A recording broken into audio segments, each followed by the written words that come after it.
तो पहले आपको वही वीडियो दिखा देता हूं। यह है वो पत्रकार महोदय जो उस सतलोक आश्रम में जाकर रिपोर्टिंग किया करता था। आज ये दोनों सतगुरु रामपाल जी से मिले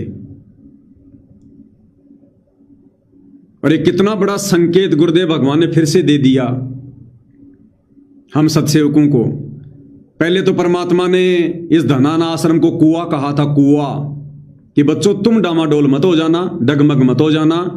दास चाहे कुएं में पड़ा रहे लेकिन तुम्हारे को पार कर देगा, तुम्हारा मोक्ष कर दूंगा। यानी गुरुदेव ने सतलोक आश्रम को कुएं की संज्ञा दी, कुआं। आज इस पत्रकार को दर्शन देते समय गुरुदेव भगवान ने इस आश्रम को जेल की संज्ञा भी दे दी, जेल की। भाई परम संतो ऐसे ही संकेत करता है।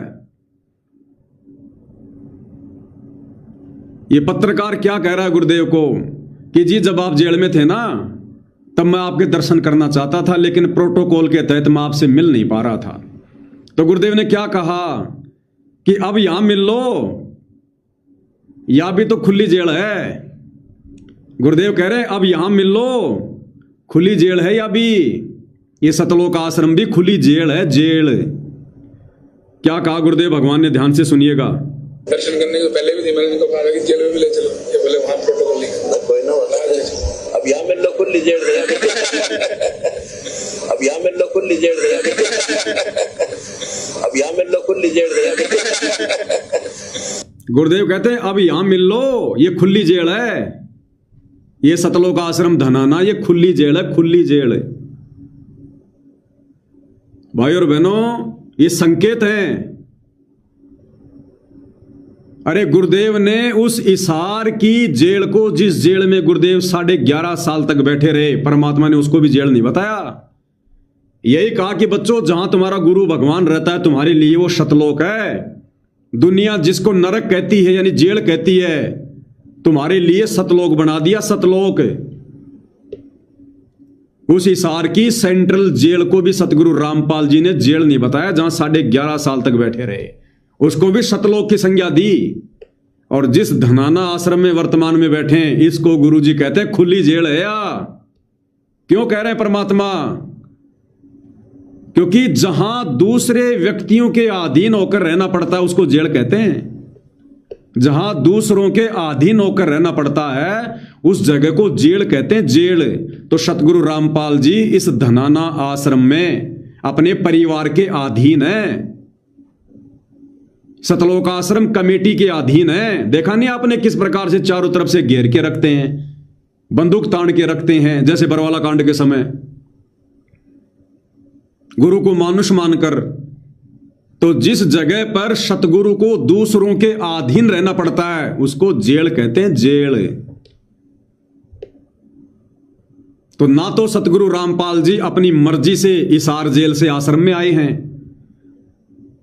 ये तो इनके परिवार ने, सतलोक आश्रम कमेटी ने गुरु को मानुष मानकर, राजनेताओं की चापलूसी करके, जगत वालों को खुश करके, मोटर पाइप दे दे के, तब कहीं जाकर इन लोगों ने इतने प्रयासों के बाद जेल से बाहर निकलवाया है। अपनी मर्जी से नहीं आए, खुश होके नहीं आए, अपने परिवार की इच्छा पूरी करने आए हैं। और इच्छा पूरी करके ये दोबारा जेल जाएंगे। गुरुदेव भगवान के द्वारा जमानत पर आना इस बात का संकेत है ये परमात्मा दोबारा जेल में जाएगा। और जो जो परमात्मा ने इस पवनदास से बुलवाया, सत्सेवक भाई बहनों से बुलवाया कि जब युग परिवर्तन के दौरान देश और दुनिया पे संकट आएगा, त्राईमाम त्राईमाम मचेगा, ये बड़े बड़े नेता पैर पकड़ के लेके आएंगे जेल से, पैर पकड़ के। अभी क्या बदल गया? कुछ तो नहीं बदला। अभी कौन सुधर गया? अरे दुनिया वाले, गांव वाले, राजनेता, इनकी तो छोड़ो, गुरु का परिवार ही नहीं सुधरा, संगत ही नहीं सुधरी, और ज्यादा बिगड़ गई। गुरुदेव ने तो कहा था कि मैं तो बंदर दिखाऊंगा दुनिया को, बंदर आने वाले समय में। अभी कहां है वो बंदर दिखाने वाला समय? वो समय अब आएगा।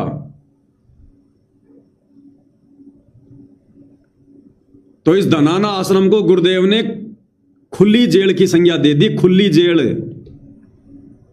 कि भाई इसार की जेल में तो जहां मैं बैठा हुआ था वो तो बंद जेल थी, और जहां मैं अब हूं यह खुली जेल, यानी गुरुदेव भगवान की अब भी नहीं चल रही वहां पर, और ना ये परमात्मा चलाएगा अपनी। ये संत रूप में है और अपनी संतता नहीं छोड़ेगा। और जो लोग इनको मानुष मानेंगे वो इसी प्रकार से मानुष मानकर अपने कर्म फोड़ते रहेंगे। और ये परमात्मा उस समय तक कुछ नहीं बोलेगा जब तक उनकी बैटरी चल रही है। देखो, कंस, केसी, चाणोर, रावण, जब तक उनकी बैटरी चल रही थी परमात्मा ने कुछ नहीं कहा, कितने भी कुकर्म किए, कुछ भी किए। और जैसे उनकी बैटरी डिस्चार्ज हुई, सबका बक्कल उतरता चला गया। ऐसे ही गुरुदेव भगवान के कलयुगी परिवार की, आश्रम कमेटी की जो बैटरी चार्ज है ना, ये जब तक चार्ज है ना, ये बकवाद ही करेंगे गुरु को मानुष मानकर, अपनी चलाएंगे ये। अरे अन्यथा गुरुदेव भगवान ने आते कह दिया, इतना बड़ा संकेत तो छोड़ो, खुले मन से कह दिया कि इंसान का मारा नहीं मरूंगा, यानी इंसान मुझे नहीं मार सकता। भगवान मारेगा तो मरूंगा, इंसान का मारा नहीं मरूंगा। उसके बावजूद भी गुरुदेव के पीछे बंदूकधारी चल रहे हैं, बंदूक ले लेके चल रहे हैं। अरे जब गुरुदेव ने कह दिया धरती पर ऐसा कोई इंसान नहीं जो मेरे को मार सके, फिर भी बंदूकें ले लेके चल रहे हैं। इसको कहते हैं गुरु को मानुष मानना। इतना कहने के बाद भी बॉडीगार्ड चल रहे हैं आगे पीछे, इसका मतलब काल ने उनकी बुद्धि जकड़ रखी है, खुलने नहीं दे रहा काल बुद्धि। तो गुरुदेव भगवान ने इस पत्रकार को यह शब्द कहकर शतलोकाश्रम धनाना को खुली जेल की संज्ञा दे दी, खुली जेल की। क्या कह रहे हैं मालिक, फिर सुनो ध्यान से। दर्शन करने के पहले भी मैंने इनको कहा कि जेल में भी ले चलो, ये बोले वहां प्रोटोकॉल नहीं। कोई ना अब यहाँ मिल लो खुली जेल, अब यहाँ मिल लो खुली जेल, अब यहाँ मिल लो खुली जेल, अब यहां मिल लो, ये खुली जेल है। पत्रकार को कह रहे हैं अब यहां मिल ले मेरे भाई, अगर उस जेल में नहीं मिलने दिया गया तो यहां मिल ले, इस आश्रम में, ये खुली जेल है। अब भाई और बहनों, हम सत्सेवक भाई बहन उस जेल में जाके क्या करेंगे, उस कुएं में गिर के क्या करेंगे? संकेतों पर संकेत दे रहे हैं गुरुदेव भगवान। ये परम संत है, इनके मुख से बोला गया कोई भी शब्द अनायास नहीं होता, फालतू का नहीं होता। साधु बोले सहज स्वभाव, साधु का बोले मिथ्या न जाए। ये शतलोक आश्रम धनाना और ये जितने भी आश्रम है, ये जेल है, जेल काल की, जहां पर भक्तों को काल ने बांध के रखा हुआ है, सबकी बुद्धि ऑफ कर रखी है, किसी की बुद्धि ऑन नहीं होने दे रहा, सब गुरु को मानुष मानकर ट्रीट कर रहे हैं। ये जेल है, जेल। अब क्या करेंगे हम इस जेल में जाकर? हम स्वतंत्र पक्षी हैं गुरुदेव भगवान के, इसलिए तो परमात्मा ने कह दिया कि पूरी धरती आश्रम बन गई, घर घर आश्रम बन गया, घर घर आश्रम बन गया।